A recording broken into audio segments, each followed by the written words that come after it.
Thanks very much. We're in for a really great treat today.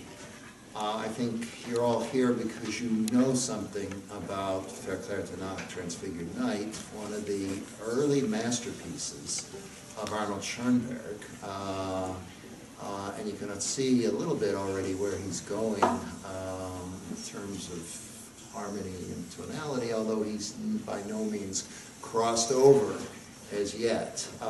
We're going to be treated to a performance by the acclaimed local regional chamber music ensemble, the Bakken Trio and Friends, sextet rather than a trio.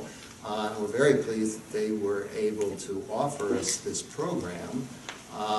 This, in fact, is one of a series of programs that the Bakken Trio and Friends will perform in the next few months, highlighting Austrian composers in honor of the great exhibition of treasures from the great art history museum, the Kunsthistorisches Museum in Vienna, which will open on February 15th. The Bakken Trio is going to play in just a couple more days in the city. On Sunday. There are brochures up on the table for their series. And Mina Fisher, their director, is here with the maroon top. If you have questions for her, please see her afterwards. Let me thank the Institute for Advanced Study for their cooperation and support in co-sponsoring this performance and discussion and their help with the logistics. It's a great honor to introduce my colleague Michael Cherlin from the music school, who will give an introduction to the piece with some illustrations by the sextet. And I want to recognize the members of the sextet, at least so you know who's who. They're all highly accomplished musicians in solo work, chamber music, and most of them, if not all of them, in orchestral performance. Several of them you will recognize from their service in the Minnesota Orchestra and other orchestral ensembles. Our two violinists are Stephanie Arado and Helen Chang. Our violists, Sabina Thatcher and Rebecca Albers. Our two cellists, Pitnari Shin and Katya Linfield. Michael Cherlin probably needs little introduction to most of you. Michael's been a member of the School of Music faculty since 1988. He is a world-renowned expert in composition, music theory, and particularly an expert in the music, the significance, the logic of the music of Arnold Schoenberg. His engagement with Schoenberg began already in his dissertation, which was on Schoenberg's opera Moses und Aaron. Since then, it followed many publications on Schoenberg and other topics. If you're interested in a wonderful, broad view of Schoenberg's music, its aesthetics, its relationship to Schoenberg's sense of the world he belonged to, you can do no better than read Michael Cherlin's book, Schoenberg's Musical Imagination, published by Cambridge University Press in 2007. And I recommend that to you very highly. Michael, the stage is yours to tell us about the music and its inspiration. Thank you. What a pleasure for me to be here with these musicians. To be a scholar of music is a kind of empty placeholder without the people who actually make the music. So it's really a distinct pleasure for me. I'm so happy to do this. I want to talk a little bit about Schoenberg generally and then just quickly zoom in on this piece. So a little, not too heavy duty, but a little 10 minutes or so of lecture. So Schoenberg was born in 1874 in Vienna. And I mention that because the Vienna of 1874 was the Vienna of Johannes Brahms. And at that time, the world of music, or certainly the German-speaking world of music, was divided in allegiance between the Brahmsians and those who followed Wagner. And most people that were music lovers were in one camp or the other. It was more rare to find somebody who straddled both camps. Young Schoenberg was a Brahmsian. He learned everything he could by Brahms. I get the feeling he knew just about everything that Brahms had composed. And if you hear some of the pre-opus works of Schoenberg, you hear that strong Brahmsian influence. He wasn't yet as good as Brahms, but that's where it's coming from. A very important event happened in Schoenberg's life in the late 1890s, probably around 1897, I think is the year, 1897 and 98. So just before this piece is composed in 1899. He met and studied for a short time with Alexander Zemlinsky. Zemlinsky, some of you may know, was a very fine composer in his own right. Not quite a Schoenberg, but a really wonderful composer, worth hearing. String quartets, orchestral work, a whole variety of works, a beautiful orchestrator. Schoenberg was mainly an autodidact. Schoenberg is that very rare person in the world of composition who is self-taught. But he did study for a short time with Zemlinsky during those late 1890s. And Zemlinsky was one of those rare musicians who believed you didn't have to take sides between Wagner and Brahms, that you could learn as a musician from both of them, and he converted Schoenberg to that way of thinking. This is all relevant to this piece because we can hear this piece, those who know Wagner's music and Brahms' music, hear this piece as a grand synthesis of things Brahmsian and things Wagnerian, with a whole lot of Arnold Schoenberg in the mix too. I mean, that's really what makes it so special. Let's think about the Brahmsian side just for a minute. Brahms, many of you must know, wrote two gorgeous string sextets, also quintets, quartets, incredibly beautiful music for strings. Schoenberg knew all of that music. Writing a string sextet comes directly out of knowing Brahms's sextets. Other aspects of the piece that are Brahmsian include the constant development of material. Schoenberg, when he wrote about Brahms, called it developing variation form. That was his name, his label for it. The idea of a theme not simply being stated and restated, but a theme being stated and then undergoing transformation. Okay? One of the things that happens that's different with Schoenberg is he accelerates the transformation and makes it more profound than it had been in the past. On the other hand, this work, and we've come to understand this better and better, I think, is through and through a leitmotivic work. That's the technique that Wagner developed in his operas. The use of sequences is also very Wagnerian. The original version is the one we're going to hear this afternoon. It's for string sextet. Schoenberg later orchestrated it for big string orchestra, and then later on in his life, when he was in the States, he orchestrated it yet another time for a smaller string orchestra.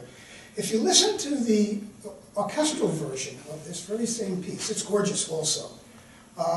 It sounds very Wagnerian. On the other hand, there's an arrangement of this piece by one of Schoenberg's students, and it involves piano and strings. And if you listen to that arrangement, it sounds very Brahmsian. But when you hear the original, it sounds like a little bit of both, maybe more on the Wagner side of things. So very, very interesting historical moment as all of this is unfolding.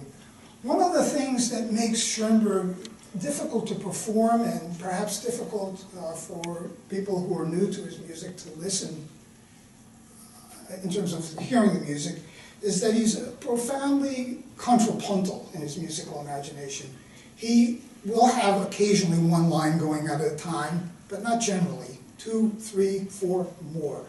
And often the lines in counterpoint are struggling with one another. They're conflicted with one another. And for novices hearing this music, it sounds strange to have that kind of conflict built in. You know, Schoenberg's Vienna was also Sigmund Freud's Vienna. And this is kind of interesting when you think about Freud's writings on the drives, these psychic drives. His idea was that we're out of sync with ourselves. We have competing drives that are mutually incompatible with one another. That's human nature. Part of us wants to do one thing, part of us wants to do a different thing. Well, Schoenberg's music behaves in a similar way. Its parts are opposed to one another. that dialectical opposition is integral to his ways of thinking about music. And you're going to hear some of that in this piece. He was an incredibly gifted, learned technician of music. A very quick mind, and he could musically problem solve with great rapidity. And so that in itself is substantial and an amazing part of this composer's voice. But what really impresses me is that the technique is always in service of the expression. He's never doing empty technique. There are composers, I won't tell you who I think they are, empty technique. It's just, I can write a Kent-Krazan canon, here, watch what it does. Schoenberg is going to write a Kent-Krazan canon because he needs to express something. It's a very different attitude toward that. One of the areas where Schoenberg's thought evolved over his lifetime, I forgot to mention, he died in 1951, so 1874 to 1951. He died in Los Angeles. He lived in Brentwood toward the end of his life. He had to leave Germany in 1933 when Hitler became chancellor. I lost my thread. Oh, one of the aspects of his musical thought that evolved over the years was his attitude toward program music.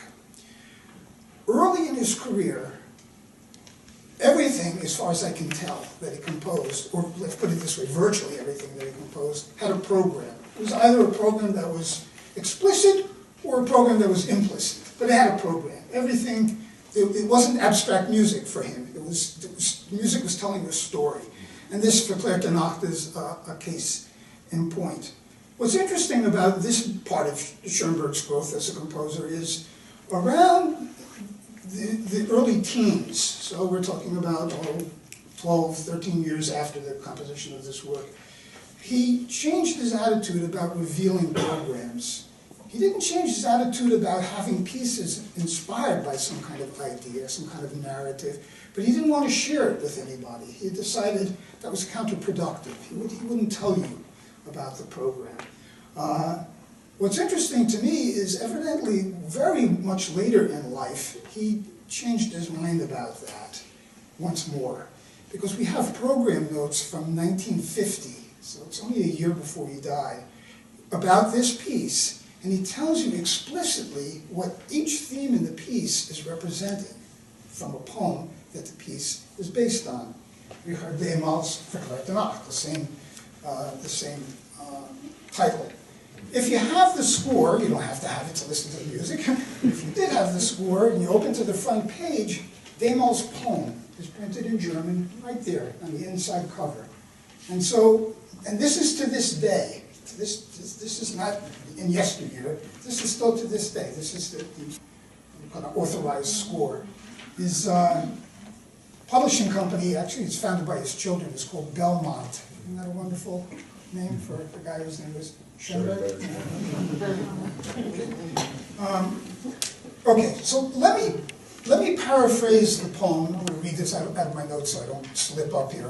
Let me paraphrase the poem and then talk about some interesting discrepancies in the way Schoenberg describes the poem in his own notes.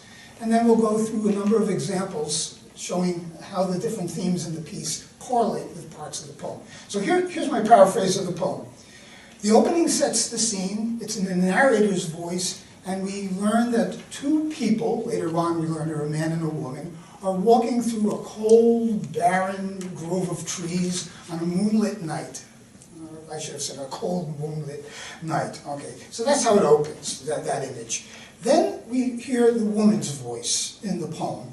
And the woman tells the man that she wanted to have a child and she had sex with a stranger, a man. She just calls him a strange man, a fremden man, right? A stranger.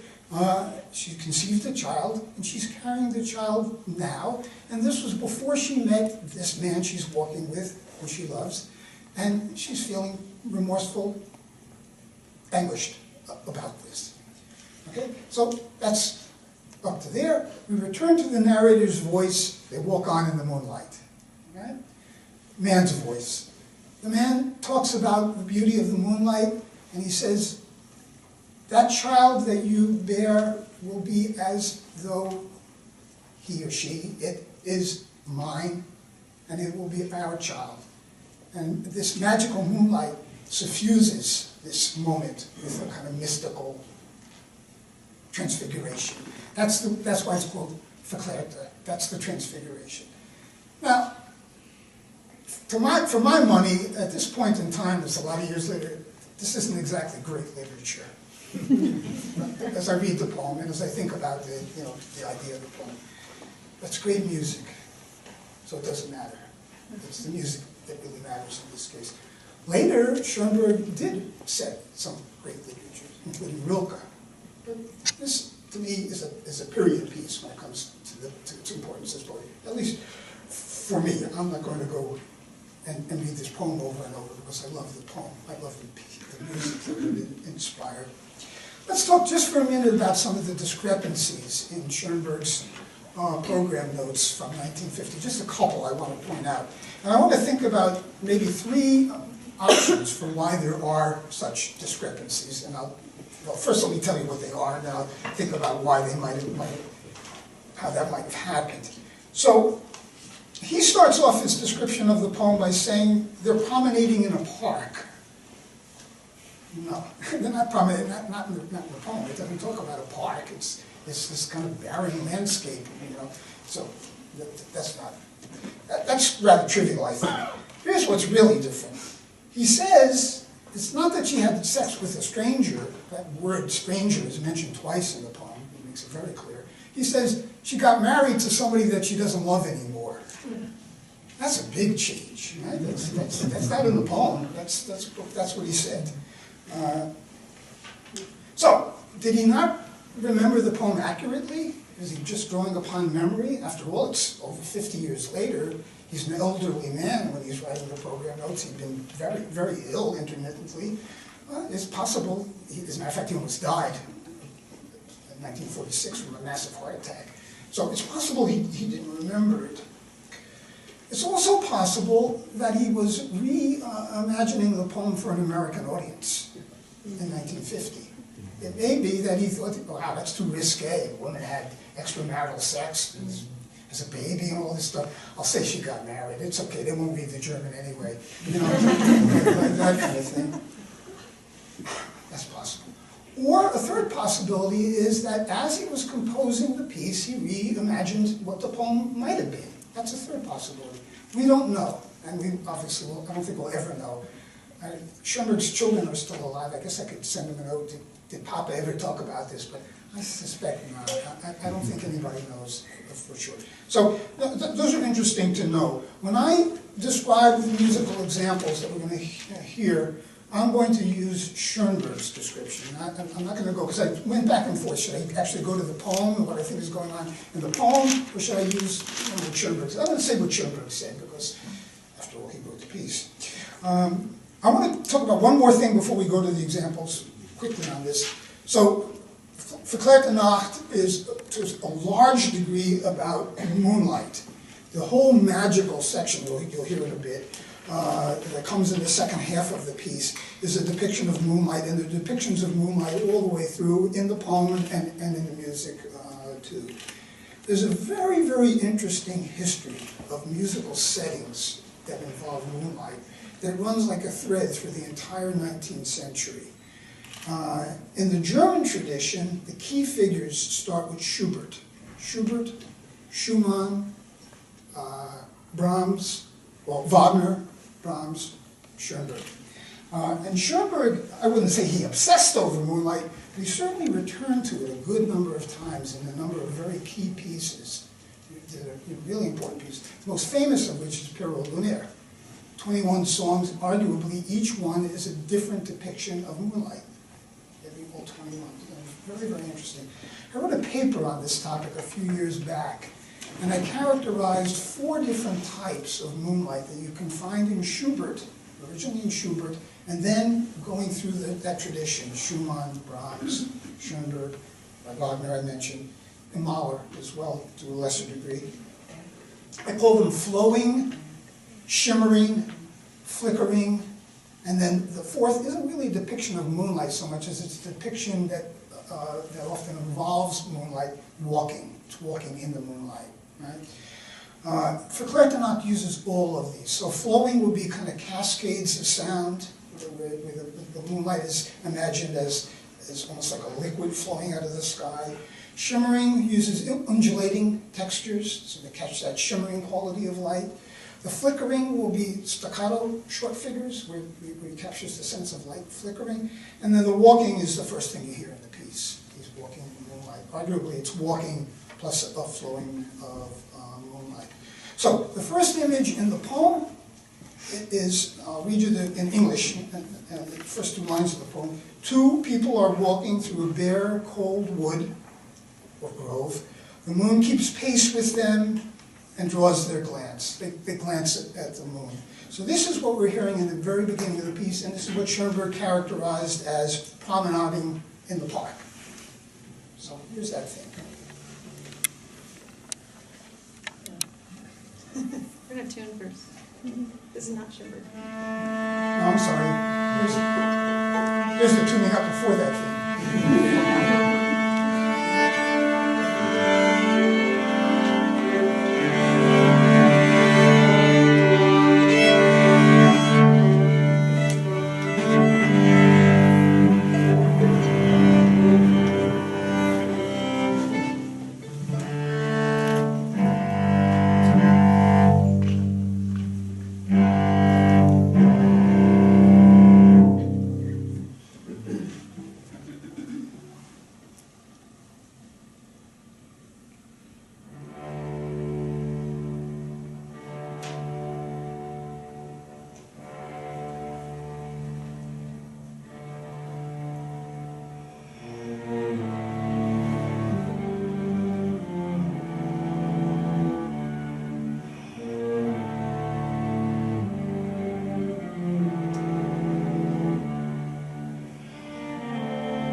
Too much promenading.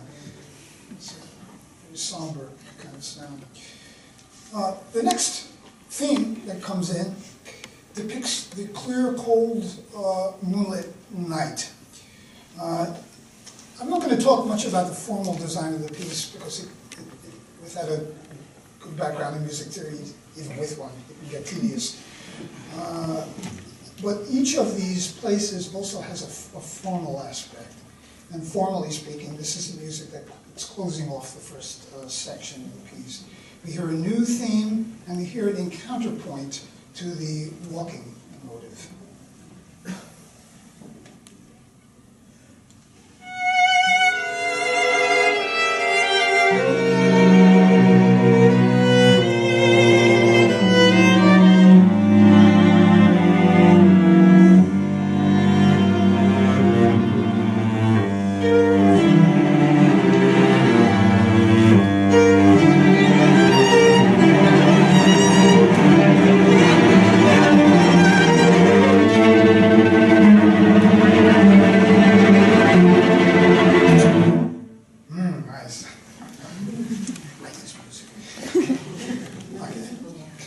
The next theme that appears depicts the woman confessing the tragedy that's befallen her, and what Schoenberg calls a dramatic outburst. The emotional turmoil of the woman, which will intensify further as the piece goes along, is first experienced here. And in terms of the work's formal design, this is the second principal theme. The way the work works is there are two big halves, and the first part has two principal themes and two what he calls subordinate themes, and then a closing theme. So it's a very fancy design. I mean, I keep on going like this. But there's a big first part, and then there's the transfiguration, and then a big second part. So this is going on. Letter C, this is added. Yeah, this is the letter C. Until where? Letter C for 4 words. Okay.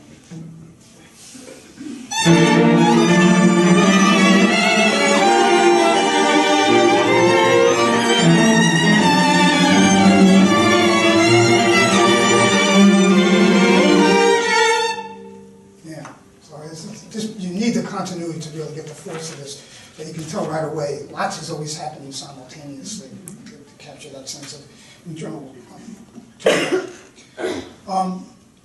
The next example they're going to play, says, is where she admits, she married a man she did not love, as Schoenberg puts it. This theme begins the second thematic area. The principal voices are in the first cello and the first violin, and they share the theme, which cannot be conceived of outside of its contrapuntal setting. Schoenberg writes an indication that says schmerzlichen Ausdruck, sorrowful or distressed in expression, and I think that comes across.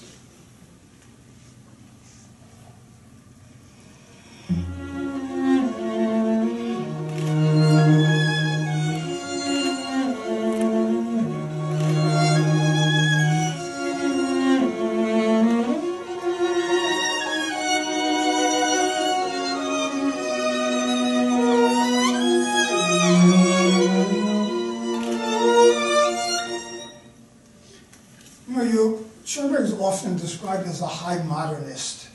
In my writings, I insist that he's a late romantic. And it's not just in this piece, it's all the way through his life. And when performers, to my ear, I'm always be respectful, but when performers play his later music as though it's some kind of modern music that's supposed to sound ugly, and it does, they miss the point. He never let go of romanticism. It's romantic to his dying day. He's always that guy that wrote this piece. How could you not hear this as romantic music? It's incredibly romantic music.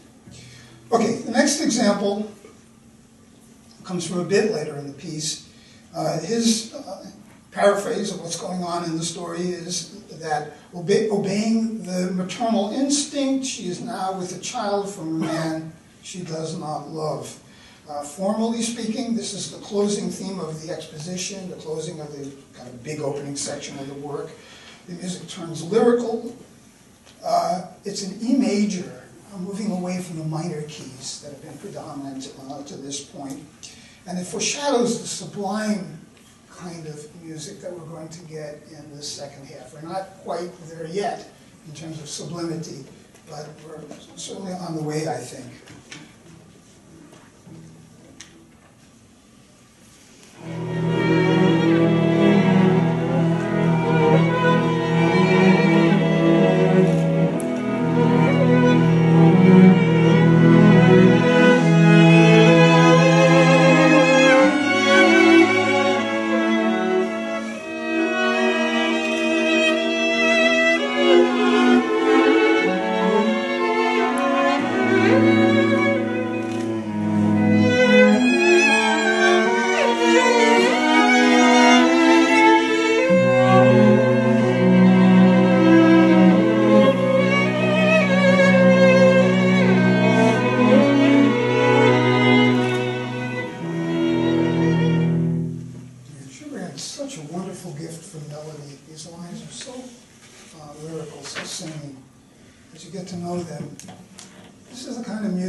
What Schoenberg does in the development section, so what you do in a development section of a sonata form, and in any sonata form, is you take the themes, the motives that you've composed out in the first part, and you juxtapose them in new ways. And you go through various new keys and things like that.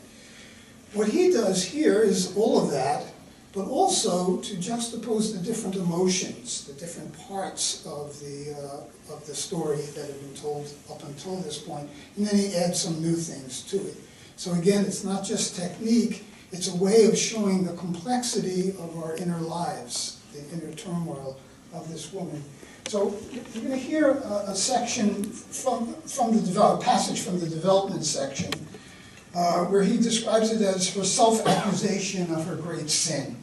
This passage is from near the beginning of the development, and it opens with an extraordinary development of the music that expressed the woman's confession, earlier on. Then a new theme emerges in the first violin, and it's marked wild, leidenschaftlich, wild and impassioned. And you'll hear it's very impassioned music. And it's, again, expressing the woman's anguish in her turmoil.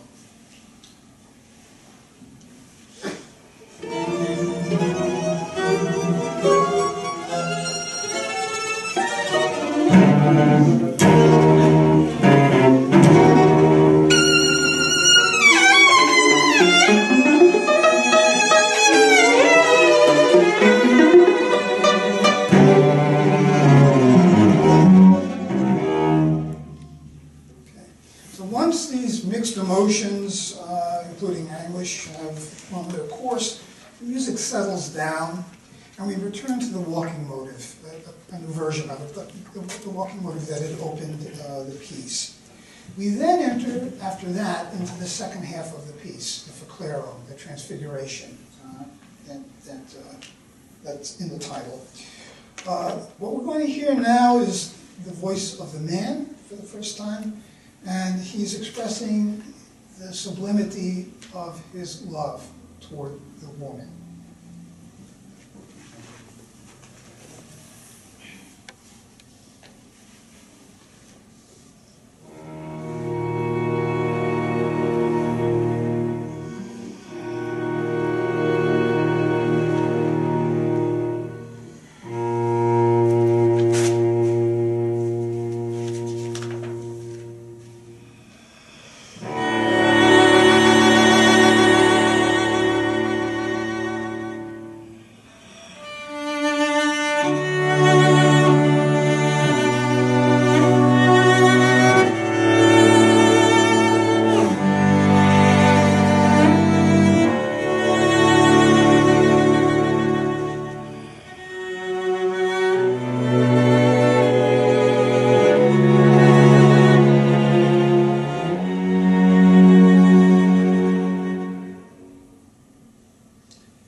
Amazing, it's a D major chord. When that comes in the context of the piece, it just feels the skies have opened up. It's just an incredible moment in the music. I noticed some of the really great composers can have these striking moments where they use utter simplicity. I mean, nothing could be simpler than a triad just sitting there. Use utter simplicity to create this great profundity of thought. This is one of those moments in Schoenberg. We don't usually think of him as a composer associated with utter simplicity, I must say, utter complexity. The next thing to be depicted after this is developed for a while is the beauty of the moonlight. For me, this is the most magical music in the entire piece. I find this incredibly beautiful. And those different kinds of moonlight depiction that I talked about earlier, the shimmering and the flickering and all that, they're all here in the counterpoint as he creates this kind of transfiguring moonlight. So let's hear a little of that.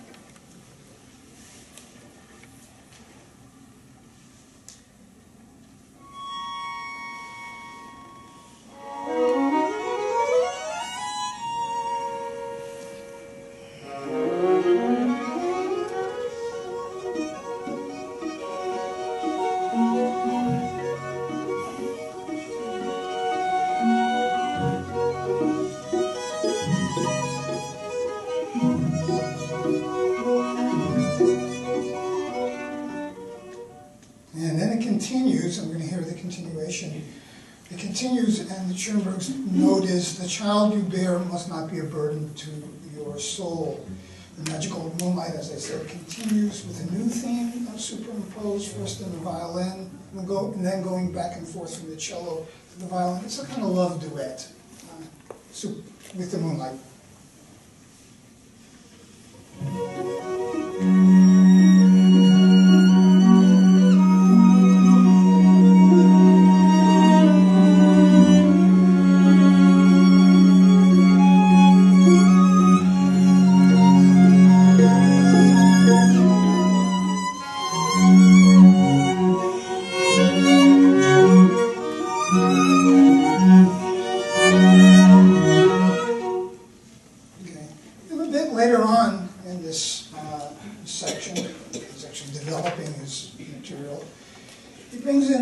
another theme, and the note that he puts in his program notes says, the warmth that flows from one of us to the other. So it's this mutual love fest that he's depicting. It's a waltz. It's a strange waltz in that it's notated in 6/8 time. Normally a waltz can be in 3/4 time. When you hear it though, it's a waltz. it's a waltz, no doubt about it. It's a glorious waltz. It's lovely, it's tender, and that effusion of love, I mean, it comes across vividly for me at least.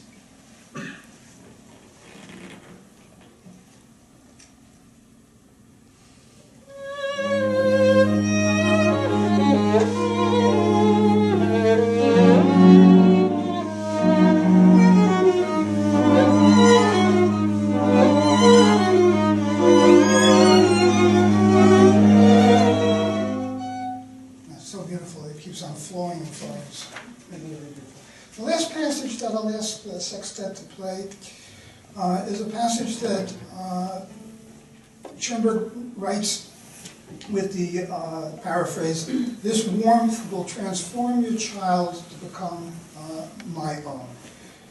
The passage, it's within the development section of the second half of the piece. It combines a new theme that we're going to hear in the first violin. These themes are all reminiscent of one another, so it's easy to hear new themes as old themes slightly transformed. But a new theme in the first violin with transformations of earlier themes, the woman's confession music, as well as fragments of the waltz.